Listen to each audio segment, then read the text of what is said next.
কালকে একটু বেরিয়েছিলাম হাতিবাগানে, তো ওখান থেকে কয়েকটা জিনিস আমি কেনাকাটা করেছি। তো তাই ভাবলাম তোমাদের সাথে একটু সেগুলো একটু শেয়ার করি। এই একটা ব্যাগ, এই ব্যাগটার অনেক রকমের গুণ আছে। কথায় আছে না, ঘরের ভেতরে ঘর মানে এটা কি বলতো, মশা। তো সেম টু সেম এই যে এই একটা ব্যাগ, অনেকটা কিন্তু জায়গা আছে। এই একটা ব্যাগ, আবার ওর সঙ্গে এই একটা ব্যাগ। খুব সুন্দর না, খুব কিউট কিউট জিনিসগুলো। তিনটে, এইটার দাম বলেছিল 250 টাকা, তো আমি সেটাকে 200 টাকা দিয়ে নিয়েছি। আরও কয়েকটা জিনিস নিয়েছিলাম, তো সেইগুলো তোমাদের সাথে আজকে ভালো একটু শেয়ার। একটা মেহেন্দি নিয়েছি, তো অনেকদিন ইচ্ছে হলো যে মেহেন্দি করা হয় না, আজ একটু মেহেন্দি করবো। আর দুটো নেল পলিশ নিয়েছি, কালারগুলো কিন্তু সত্যি খুব সুন্দর সুন্দর কালারগুলো।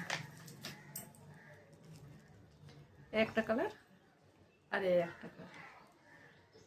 আমি ডিপ কালার চাইতে বেশিরভাগ লাইট কালারটা বেশি পছন্দ করি, তো তার জন্য আমার হাজব্যান্ড বলছিল একটু লাইট কালার, ডিপ কালারটা নিও না, লাইট কালার দেখো না। আর একটা জিনিস নিয়েছি যেটা সত্যি খুব সুন্দর একটা জিনিস।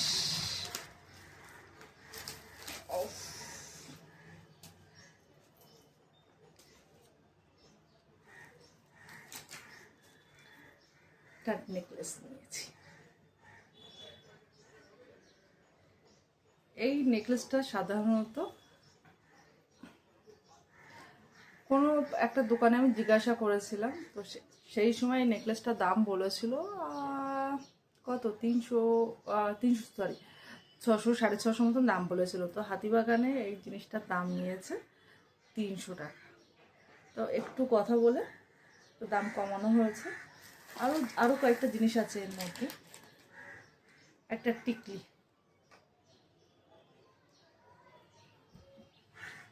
আর এই যে কানের দুলটা। কানের দুলটা আমার খুব পছন্দ হয়েছে।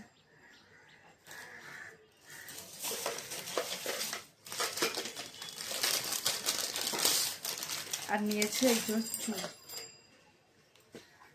আমি বেশি কাঁচি চুলকে খুব একটা পরি না বলে, কিন্তু চুড়িগুলো সত্যি খুব সুন্দর চুড়িগুলো।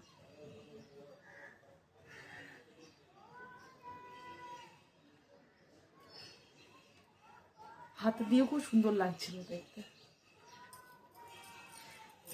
তাহলে কি মনে হলো, ভাবলাম কয়েকটা জিনিসপত্র কিনি, নিজের জন্য কিনেছি। আর একটা যেটা দেখো, সোনা বলো রূপো বলো, যে কোনো একটা জিনিস তৈরি করার সামর্থ্য সবারই থাকে, বাট ভ্যারাইটিস তো তৈরি করার সামর্থ্য থাকে না, যেমন আমার নেই, ও বলে লাভ নেই। এই নুপুরের ডিজাইনটা আমার খুব পছন্দ লেগেছে। জানি না কালো হয়ে যাবে কিনা, বাট বললো তো কালো হবে না। আমার ডিজাইনটা এত সুন্দর লেগেছে। আমি খুব একটা চওড়া পরি না, তবে আমার মা ছোটোবেলায় খুব চওড়া চওড়া নুপুর করে দিত। তো আমি এটা কিনেছি, আমার খুব পছন্দ হয়েছে। তো এই এই কয়েকটা জিনিস কিনেছি, তো কেমন হয়েছে অবশ্যই তোমরা জানিও। আশা করছি তোমাদের সবারই খুব ভালো লেগেছে, যেহেতু আমার ভালো লেগেছে তাই তোমাদের সাথে শেয়ার করলো। আশা করছি তোমাদেরও সবার খুব ভালো লাগবে।